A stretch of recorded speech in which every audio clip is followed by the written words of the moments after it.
Here are the readings for Friday in the Octave of Easter. Today's first reading is from the Acts of the Apostles, chapter 4, verses 1 to 12, and the Gospel is from the Gospel of John, chapter 21, verses 1 to 14. The first reading, a reading from the Acts of the Apostles. After the crippled man had been cured, while Peter and John were still speaking to the people, the priests, the captain of the temple guard, and the Sadducees confronted them, disturbed that they were teaching the people and proclaiming in Jesus the resurrection of the dead. They laid hands on Peter and John and put them in custody until the next day, since it was already evening. But many of those who heard the word came to believe, and the number of men grew to about 5,000.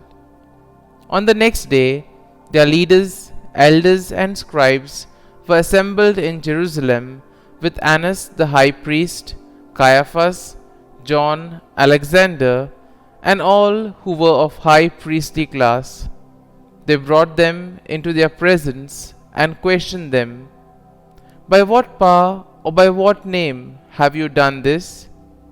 Then Peter, filled with the Holy Spirit, answered them, "Leaders of the people and elders, if we are being examined today about a good deed done to a cripple, namely, by what means he was saved, then all of you and all the people of Israel should know that it was in the name of Jesus Christ the Nazarene, whom you crucified, whom God raised from the dead.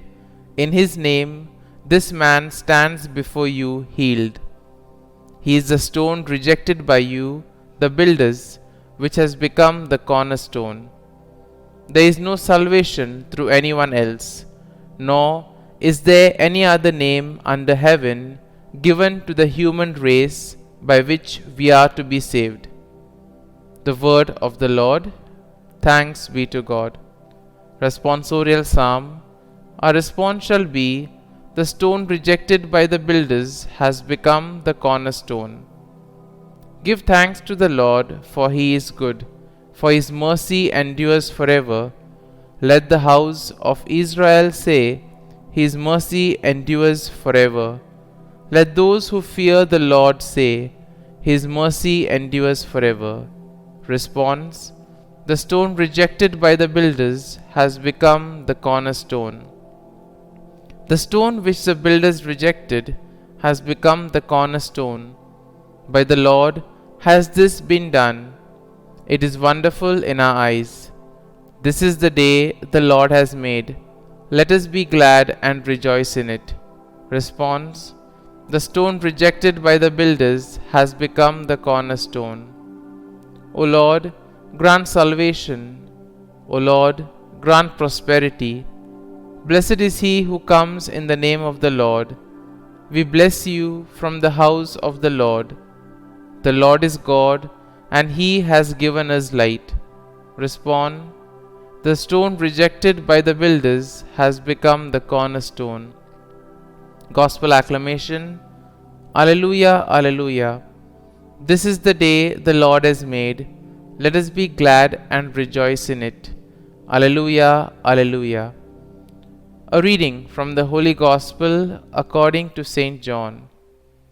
Jesus revealed himself again to his disciples at the Sea of Tiberias. He revealed himself in this way.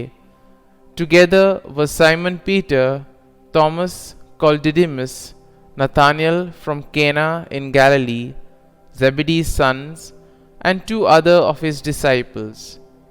Simon Peter said to them, "I am going fishing." They said to him, "We also will come with you." So they went out and got into the boat, but that night they caught nothing. When it was already dawn, Jesus was standing on the shore, but the disciples did not realize that it was Jesus. Jesus said to them, "Children, have you caught anything to eat?" They answered him, "No." So he said to them, "Cast the net over the right side of the boat, and you will find something." So they cast it, and were not able to pull it in because of the number of fish. So the disciple whom Jesus loved said to Peter, "It is the Lord." When Simon Peter heard that it was the Lord, he tucked in his garment, for he was lightly clad, and jumped into the sea. The other disciples came in the boat, for they were not far from shore, only about 100 yards, dragging the net with the fish. When they climbed out on shore, they saw a charcoal fire with fish on it and bread. Jesus said to them, "Bring some of the fish you just caught." So Simon Peter went over and dragged the net ashore, full of 153 large fish. Even though there were so many, the net was not torn. Jesus said to them, "Come, have breakfast." And none of the disciples dared to ask him, "Who are you?" because they realized it was the Lord. Jesus came over and took the bread and gave it to them, and in like manner the fish. This was now the third time Jesus was revealed to his disciples after being raised from the dead. The Gospel of the Lord. Praise be to you, O Lord Jesus Christ.